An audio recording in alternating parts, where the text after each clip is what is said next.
Hello, everybody, and welcome to the Cynthia Linox Show. I am your host, Cynthia Linox. Today is a great day. We are living on the bright side of life, and I trust that you are doing the same. We're going to talk today about keeping your expectations high. And the reason I like to think of it that way, it's because it is said generally, well, I'm not going to get my hopes up because otherwise can be disappointed or let down and so forth. So people generally veer on the negative side. Say, I'm not going to get my hopes up too high. I'm not going to get my expectations up high because then I may fail. I may not succeed. It may not turn out the way I want to. But for me, it's different, and I want to encourage you to switch that software, that program in your hardware, your mind, and start thinking in terms of keeping things on a positive note and optimistic as well. It's interesting. This month, I'm celebrating my birthday. Monday, July 17th was actually my birthday. Now, I'm not giving for big parties. That season has passed. I don't I don't want a big party. I would like to wake up, or I prefer, as I did a few years ago. One year I woke up in Madrid. That was my dream or my desire. And another year I woke up in San Diego. That was another thing. But this year we're going to leave travel for later. In the summer, it gets to, not only is it so hot, but so many issues with the airlines and travel and the crowds and the kids that are out of school and so forth. So we just allow time for that to just pass, and then we opt for a different season, which is during the fall and so forth. So we decided to go to the Restoration Hardware rooftop restaurant. My husband said, make the reservations and we'll go there Sunday, July 16th. So when I made the reservation, I used an app, and I thought in the app, I thought I could reserve a specific seat. We had been there before. And when we went there, we were seated in the middle of the restaurant, right next to a water fountain, which is just beautiful. But there was a lot of traffic because the waiters had to walk back and forth to, make their deliveries and so forth. So, but I had seen a table right next to the glass sliding doors that looks out to the patio. And I remembered that very well. I thought, gosh, that's like the best seat in the house. So I couldn't book it online. We just booked the reservation for a certain time, and we arrived there. When we arrived, we said, as a matter of fact, I had already visualized in my mind that table because I remembered it. And I thought, wow, next time I come here, I would like to sit there. That's the best seat in the house. And so I already had that visualized in my mind. I created imagery. I saw us sitting there. I wanted that location because not only is it the greatest location in my uh, estimation in the restaurant, but it also lends for a bit of privacy. And I wanted to have, like, private conversations with my husband. The other places, you talk and, people. So anyway, so we got there and I saw the table was free, was empty. There was no one at the table. So we said we would like to have that table. And she looked around, she saw that it was empty, and she said, well, I'll see what I can do.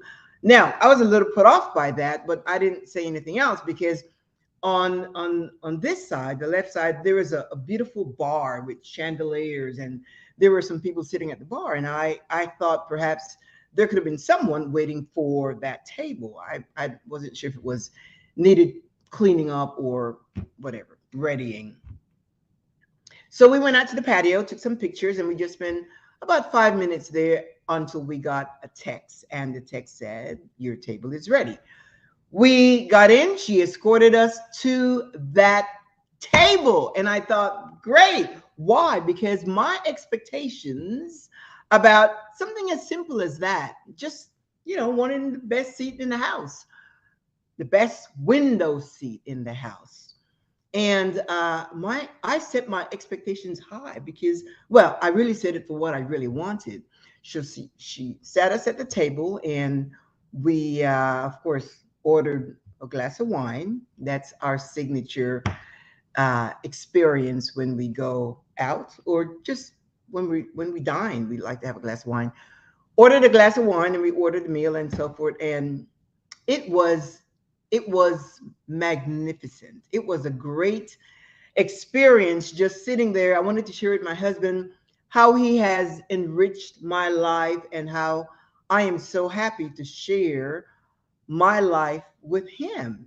So that was like, like a little private conversation. And I, again, it was private, and I wanted that spot so that I could really be expressive and share my heart with him, and not have the distraction of waiters walking back and forth, or even people walking back and forth to go to the restroom or so forth. So anyway, that was a little bit of experience for me to have desired something.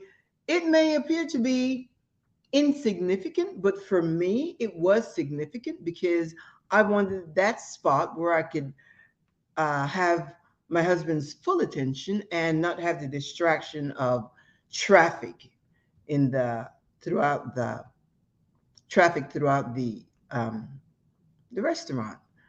So when I talk about keeping your expectations high, I am really referring to everything, every area of your life, whether it's your job, whether it's your kids. And I know people say we don't know how they're going to turn out, but still, you've got to keep your expectations high in your marriage, with your family, uh, conducting business. You always have to believe and know and think that life is going to work in your favor. You just can't think otherwise. Of course, you can think otherwise, but it doesn't do you the same energy that you put in, that you invest in thinking negative. You can use the same energy to raise your expectations. And yes, it makes you vulnerable. And that's not a nice place to be in. I'm going to drink a sip of water. That's not a nice place to be in, or to have a feeling of vulnerability. Sometimes vulnerability appears to be weak, makes you weak, seemingly, or helpless, victimhood. It's just not a fancy place to be in.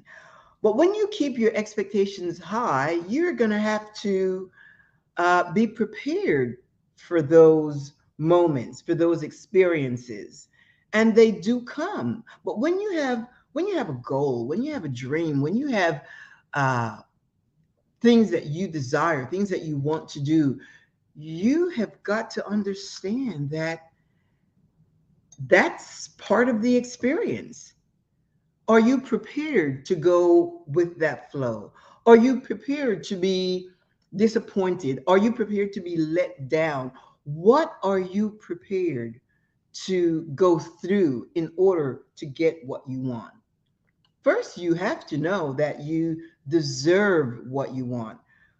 One of the episodes I did, I believe it was last week, I shared where you deserve a great life. And you have to know that. You have to believe that you deserve a great, no matter what it is that you desire, no matter what your dreams, your expectations, your goals, whatever they are, you deserve a great life. And even if you don't know what to do, most of you know you want to do something great, something big, something significant, something where you can really affect the lives of others, something where you can really make a contribution to your society, to your community, to your country, to your family, to your kids, your wife. You want to make a significant contribution. And whether that is in terms of a comfortable living for your family, or building character in your kids, it's got to be something great. What are you willing to bet on? Who?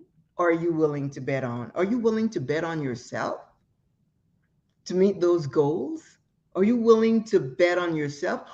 What are the thoughts that you are entertaining so that you can create the reality of what you desire? What are the thoughts? What's the program that you have registered in your mind, that you have set, that you have established in your mind? Remember, we talked about having a mindset, and a mindset is based on your the beliefs, your values, your thoughts. All of those create a mindset. The things that you believe, the thing that you follow. If you are a traditionalist and given to traditional norms and expectations and status quo and conventional behavior, then that's the mindset that's in your program. But if you're given to adventure and fun and life and innovation and something new and freshness and so forth, then that's a whole different program. And with that type of programming, then of course, if you are bold enough to think in terms of living a life that is exciting and adventurous and just really full of life, living intentionally, establishing life on your own terms and not given to uh, the traditions or challenging traditional beliefs, because a lot of the traditional thinking no longer works today. It's totally different. Years ago, generations ago, you would go to college, get a 4-year degree, a bachelor's degree in something, science or the arts, and get a good job with a big corporation. You would think of a corporation that has a good pension plan. So you would get a job or look for a job in a big corporation, good pension plan, buy a house, get married, have kids, set up a nice white picket fence, whatever, and live happily ever after until it's time to retire. And then hopefully you retire comfortably and be able to do the things that you desire based on what plans you've set up for yourself. Amigos, today, that's not the way it is. Most companies have gotten rid of this pension plan. And if you don't set up something of your own, life is going to catch you by surprise. It's like, wait a minute, what's going on here? I no longer have an income. I no longer have a job. I'm retired, but I can't live the way I desire, the way I used to. And you are caught by surprise. And that's why it's so important. It is so important for you to have something going for your life. And depending on what season you're in, it doesn't matter. It doesn't matter what season of life you're in, forgive me. It doesn't matter if you are in your 20s, 30s, 40s, 50s, 60s, 70s, 80s. It does not matter. As long as you have breath, you can use your creative juices to create the life that you desire right now. Right now, you can. And you should. It doesn't matter what part of the world you live in. It doesn't matter your country, what nationality, what culture. It does not matter. Ask Nelson Mandela. Ask Nelson Mandela. 27 years in prison. 27 years. That is just a phenomenal story. I think about him all the time. To be locked up. Some of us, well, he was locked up in a physical prison for 27 years with no outside connection that you could, call resources or information where he would know what's going on, the advancement, the evolution in society, technology, and all that. He didn't know any of that. All he had was his thoughts. That's all he had. And obviously, he had high expectations, because if he did not have high expectations, he would not have the chutzpah, the nerve, the gall to come out of prison and become a presidential candidate and then win the election, became president of the same country that locked him up. He was in a physical prison, but some people are in a mental prison. Mental prison meaning you see yourself no further than your thoughts. And you may be thinking, here's where this is my fate. This is my fate, F-A-T-E, where this is where I am. I was born here and I'm going to live here and I'm going to die here. If that's what you desire, then great.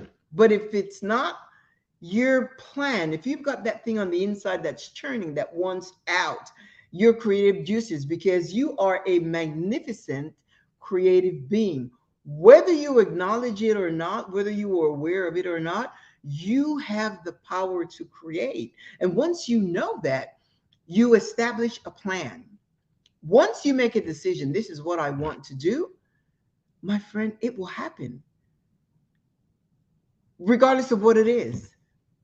Even if you are living in a third world country, it does not matter. We have had experience. One time we were in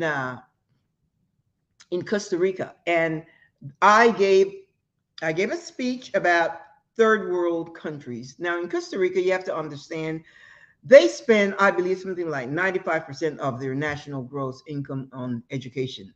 Their issue is that everybody is educated. Our family, we have, my niece is an attorney, her husband is a systems engineer, and they're all educated. They produce doctors, nurses, attorneys. They have a population that's very academically educated. So there's this guy, his name is Leo, aka Leo, and he was a CPA, and he was in that chat that I gave to the youth of that whole organization. And when I was done, I said, how many of you came here by bus? No one raised their hands. I said, how many of you have a cell phone? Everybody raised their hand. I said, how many of you have a car? Everybody raised their hand. I said, how many of you enjoy going out to dinner? Everybody raised their hand, because that's the lifestyle they had. And I said, yet this is considered a third world country. And we know that the World Index classifies countries based on certain criteria and so forth. But I said, the fact that it's classified as a third world country, it doesn't mean that you must have that mentality. You don't have to have a third world mentality, particularly since you are highly educated. So it got them thinking, and they're like, wow, that makes sense, because a lot of them, they have ambitions and they're professionals and so forth. So this Leo came and he said, I really want to learn English. I would like to go to the US and learn English and so forth.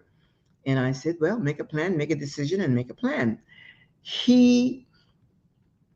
This young man, when we came back to the States, he wrote to us and he said, I already made some contacts with some people in another state, and I would like to, come over. Can you, get information for me on schools that teach English to foreign students? So we looked in our area and gave him that information. But in the meantime, he was also looking, because his mind was determined. He had made a decision that he's going to do it. He sold his car. He worked for a big CPA firm, He advised them that he was going to take a leave and so forth. And we said, okay, we will, we will help you in any way we can. He wasn't coming to stay with us, but because he had already made arrangements to stay in another state with someone else, a family he did not know at all, but he was so resourceful. So he came to Dallas and stayed with us a few days, and we really enjoyed his company and so forth. And after about 4 or 5 days, he left and he went to another state, was embraced by a family. They just took him in. And this family they were, husband and wife and a 10-year-old son, professionals. Anytime they went on vacation, they took him with him. We're talking about a 22-year-old young man, 22, 20, maybe 24 years old. And they would take him on vacation. They went to Disney World. They took him. They went to Disneyland. They took him wherever they went on vacation because they liked him so much, and he became part of the family. The thing is, he had such a fantastic time with that family living there. And at the same time, he was going to school learning English, and his English became flawless. And then he went to the university to take an advanced course and so forth. And with that, he met this young lady. She was from another country, and they got close. He moved with her back to her country. They got married. That was years ago. And today they have a wonderful, she may be 8 years old, 8-year-old kid by now. And Leo, I believe, works in a huge corporation where he is, and is doing very, very well with his wife and his family. He moved, he had to relocate to meet his dreams because his dream was someplace else. But he was so determined. He was so determined. He left his job, he sold his car, he left his family, he adores his mom and his brothers, but his dream pulled him. And again, that is considered a third world country. But when I shared and I said, even though you're living in a third world country, it doesn't mean you have to have a third world mentality. You don't have to have a third world mentality. You can raise your expectations beyond the criteria of a third world for you, and know that you can make a decision and accomplish that which you desire. What are you willing to do? Are you willing to relocate? Are you willing to change jobs, change the work you do, and really pay attention to what you really desire to do? Are you willing to overcome the obstacles? Are you willing to ignore the negative talk? Are you prepared to not self-sabotage and tell yourself you can't do it? Are you willing? How willing are you to bet on yourself? Who are you betting on? You have to bet on someone. If you work for an employer, you're betting that the business is going to succeed because of your contribution. You're giving your best to that organization. And that's a good thing because of integrity and character. I did the same when I worked in corporate America. But when I realized my season was over, I knew that I wanted to be a life coach. I'm a transformational life coach. And you know what I did? I went and I got my certification. I took the training and I got my certification as a life coach.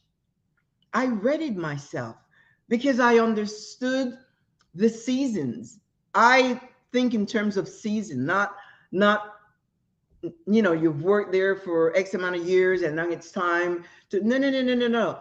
You will know when the season has arrived, when the season is upon you.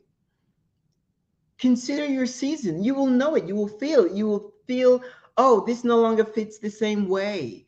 This doesn't fit the same way. It doesn't, I don't have the same energy, the same enthusiasm, the same motivation to for promotion or to go anywhere else and anywhere else in the organization. My time is over. And when you realize that, you will know, you will sense, you will feel every fiber within you, not feeling the comfort and the joy of going to work every day. Of course, you go and you do your best, you give your best, you give your expertise, your gift, your talent. You give it all, your ability, you give it all to the company because you're still betting on that employer to succeed in whatever they do. And your part is just a small piece of the collective whole. See? So, but if you're feeling that urge, that churn on the inside, that you want to step out, are you willing to bet on yourself?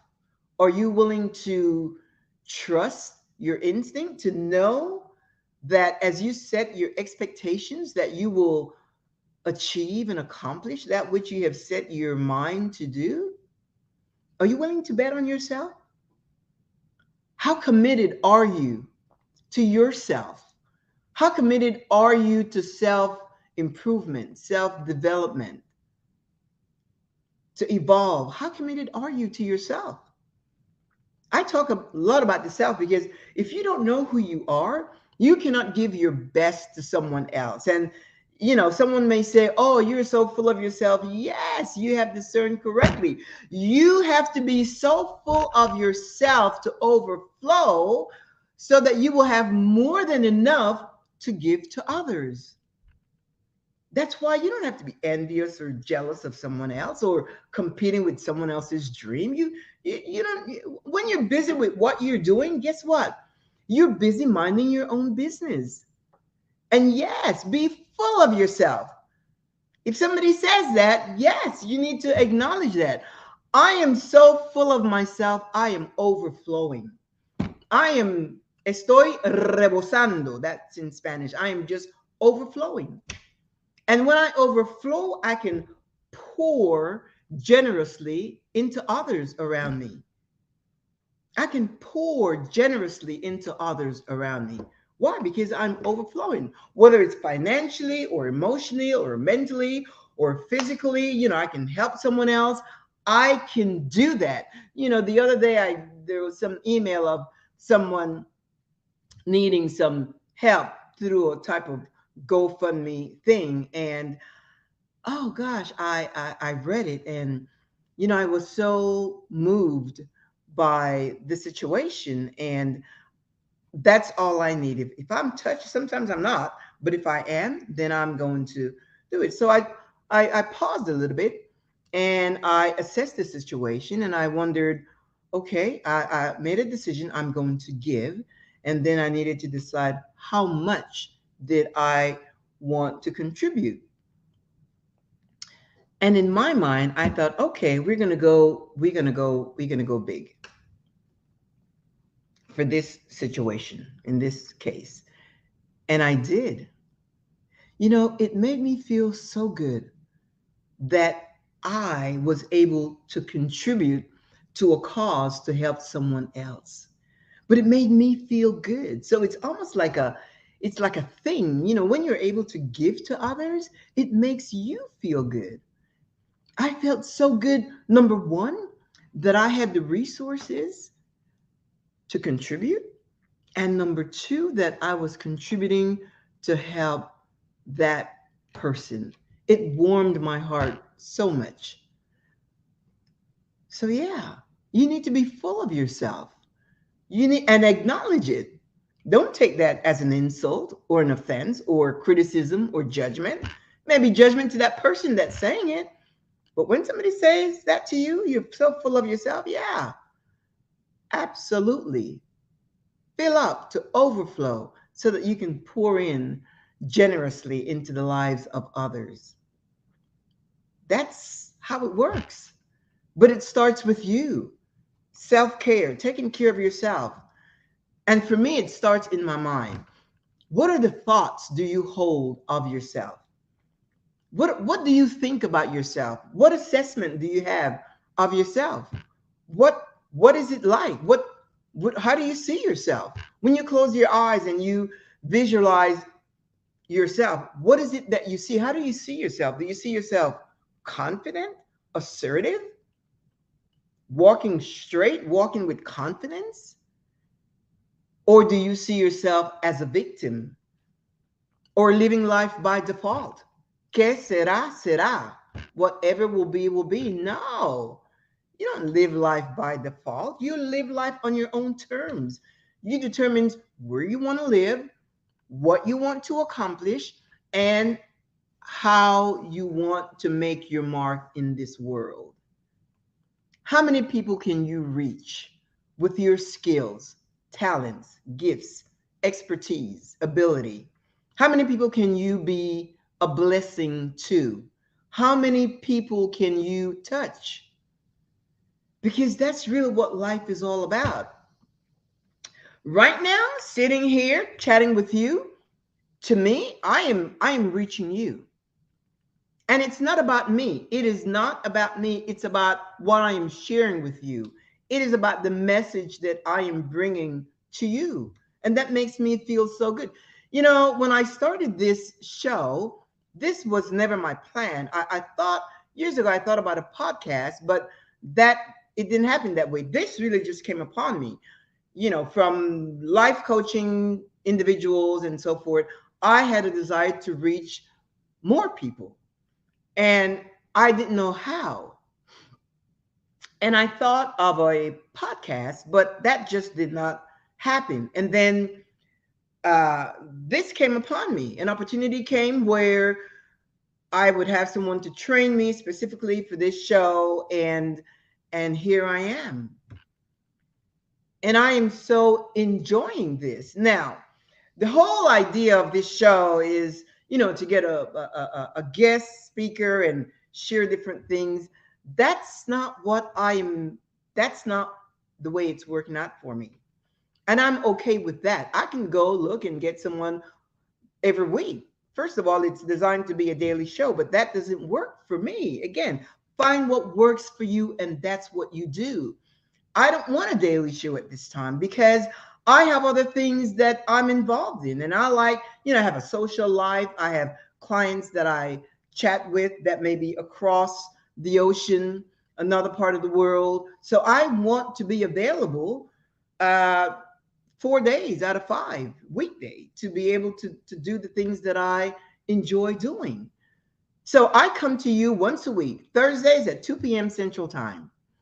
That works for me. And just coming to chat with you again, that works for me. Whether I have, as a matter of fact, you know, I don't even check to see the traffic, because you can get this show on LinkedIn, YouTube, and Facebook, and Instagram as well.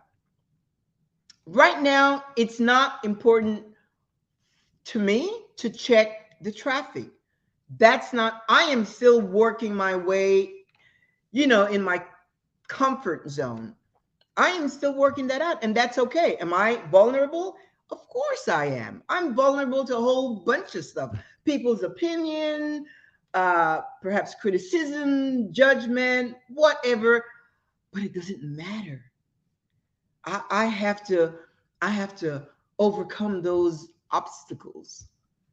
It is okay, because for me, I feel good with me and the thoughts that I have toward myself, about myself. They're like out there. I think highly of myself. Yeah, contrary to doctrine, I think highly of myself. Yeah, not better than anyone, but yes, I do think. And I've got some big goals for myself, for this show, for my speaking career. I have big goals. But you know what? I'm already there. I'm already there in that I have already mapped out myself to be present there in my future. Does it bring an element of anxiety? Sometimes it can, but I try to stay in the present because I can savor the present. And when thoughts comes to my mind, thoughts that I want to share with you, it's just it's really an encouragement to myself. You can't be afraid of being vulnerable. It's a sign of courage because most people would say, as a matter of fact, while I was training for this to learn this show, how to do a show, and I had challenge with the mechanics of running a virtual studio. That I worked in computers, but in corporate America, but that was business, Excel, Word, and so forth. But this is different. And at the time, it was such a challenge to me. And oh gosh, one time I came home and I was at an event and I had to do a clip speaking thing, and I thought I did so awful. We are our worst critics. And I came home and I was feeling so awful. It's like, Cynthia, what did you do?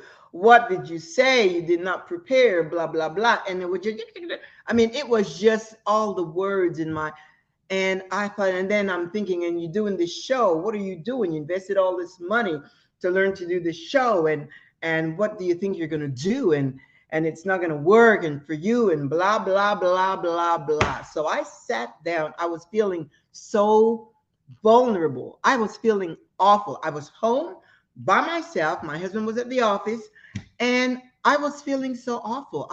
And it's been a long time since I allowed myself to get so discouraged, so low, so negative. And it's all me beating up on myself. So I sat down, I got a glass of wine, and I thought, you know what? Stop it, Cynthia. You need to face the situation and address it.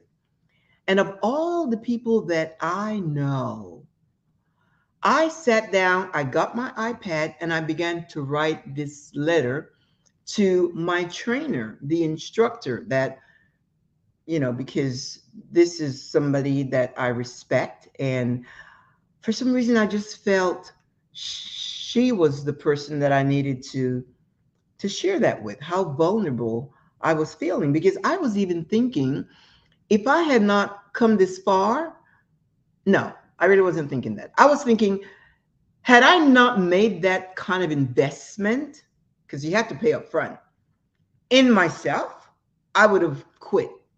I would have just not done it. I would have just said, forget it. This is just not for me.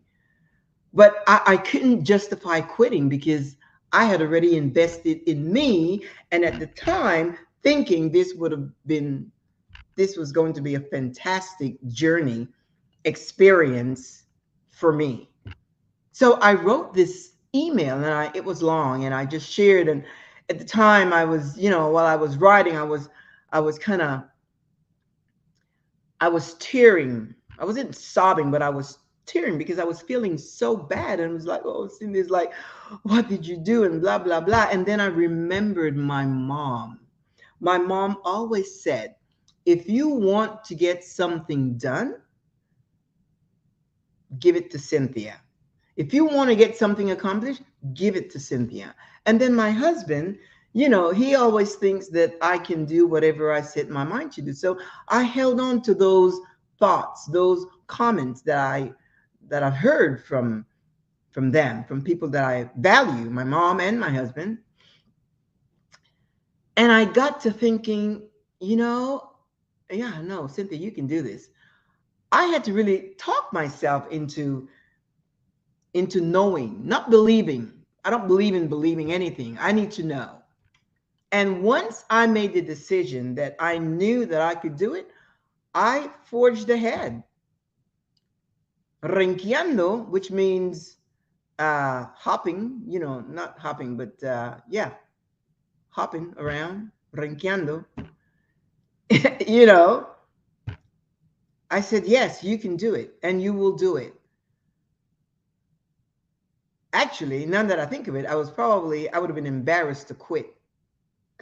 Of course, you could lose all that money, but I would have been embarrassed to quit. And that was bigger than the vulnerability of me feeling inadequate and incompetent. And here I am. I don't know how many people are listening to my voice now, but hopefully this story will help you so that when you have high expectations and you tell yourself that you can't do it, or you question or wonder how can you accomplish that you will know that yes you can, but all you need is for you to bet on yourself. And I bet on myself. And even now, this is not perfect. I want to have a site where all the electronics and the lights and all that. I would love to have all of that. It'll come with time, and I will see how this whole show unfolds. But right now, just sharing this message with you, it fills me up. I feel so fulfilled. So even if it's for me, that's good enough. Why? Because I am worth it. I deserve to feel good. I deserve a great life. And if this is what I want to do now, then I am doing it happily. Once a week, 2 p.m. every Thursday, every week at 2 p.m. You can count on me to be here, loving what I do. I encourage you, bet on yourself. It doesn't matter what it is that you want to do. You may have a dream that is so unconventional, so outlandish that you cannot even articulate it. You cannot even share it. Why? Because you know that people are going to say you're crazy.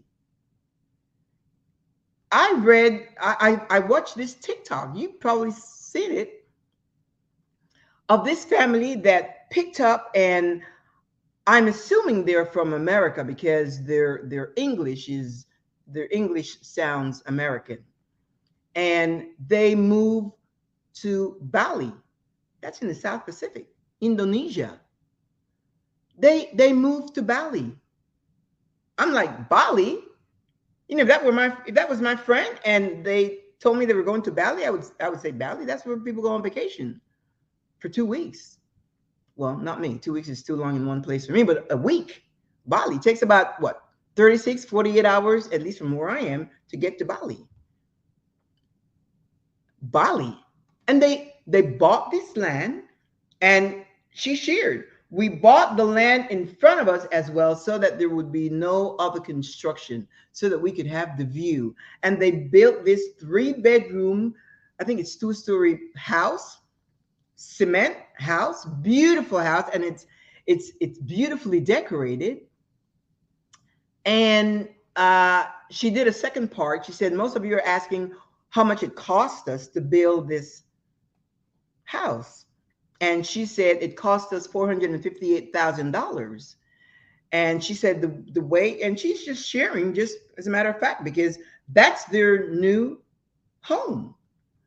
And she said, and when you plan that, you have to have cash at hand, because there's no financing, there's no such thing as a mortgage for foreigners. When you come as a foreigner to buy land and build, you have to pay in cash. And you pay, you start the project, you give a deposit, and you pay successively, as completion takes place, different levels.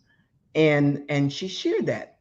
My point is, that to me is, if somebody told me they're moving to Bali, I mean, now that I have seen that, I probably will not be alarmed. But that's like way up. He's like, Bali, like, what the hell are you going to do in Bali? But it's fascinating because they have a plan. And I saw it must have been like an 8-year-old kid. I'm assuming they're a family. And so you're thinking, well, do you like, what language do they speak in Indonesia, in Bali? What school will they go to? Like, what is life there? Of course, I don't know all that. They know what their plans were, but the point is they moved to Bali. And if you have built, that says to me that that's your place of residence. Imagine that. Imagine that. You probably see it on TikTok. Go take a look. I don't remember her name or so, but it's all over TikTok. And it's a wonderful story. What is your story? What are your dreams? What are your desires? What are your goals? It's not too big for you to accomplish. I don't care where you are. Even if you are in a situation where you are at the bottom of the barrel, but you can't be at the bottom of the barrel mentally. Nelson Mandela can tell you that, because where he was situated, you could consider that bottom of the barrel. Why? Because he was physically locked up with no escape. And if you are not in that situation, then you have all the resources available to you. It starts with your mindset. It starts with you setting your expectations high and betting on yourself. I encourage you to take a moment to introspect, to reflect on yourself and where you are at this moment. Even if you're working a great job, a great corporation, if you are highly motivated and you get up to go to work and you are so happy and enthusiastic about the work you do, that is great. But the moment you feel that you want to invest your energy and your life and your effort, your skills, your ability, your talent, your gift, the moment you feel that you want to do that for yourself, then you start betting on yourself. Prepare yourself even while you're working there. Because in the end, really, we talked earlier about employers no longer offering a pension. Eventually, you're going to have to make plans for your life, assuming you're going to, at some point, I don't call it retire because I'll never retire. You refire. And that's what we need to do. We need to refire our lives, not retire. Retire seems so morbid. It's like you're done with life. No, you don't retire, you refire. Even when you're done with corporate America or you're done with this project, you start something new. You start something new for yourself, for your family. And this way you're always motivated to do something that you enjoy, something that fulfills you. Again, take a moment to introspect, reflect on you. It all starts with you. So I'm going to sign off. It's been great. It's been a pleasure to just sit here with you and just chat. Go to my website, cynthialinox.com, and shoot me an email if you have any questions. cynthialinox.com. And again, that's my website. And you can shoot me an email if you have any questions having to do with this chat or any of my videos. Again, I'm perfecting my videos and getting used to speaking into a camera. That's not easy to do. If I'm in front of an audience, 10,000 people, that's fine because I can see them, they can see me, and you see their reactions, emotions, and so forth. But to talk into a camera, that's new for me. So, but again, it's okay. Do I feel vulnerable sometimes? Of course I do. But that's okay too. That's okay too. Gives me courage to carry on. So until next week, I'm going to say adios, amigos. And Continue to have a great day, and we will see each other. This is the Cynthia Linox Show, living on the bright side of life. Ciao.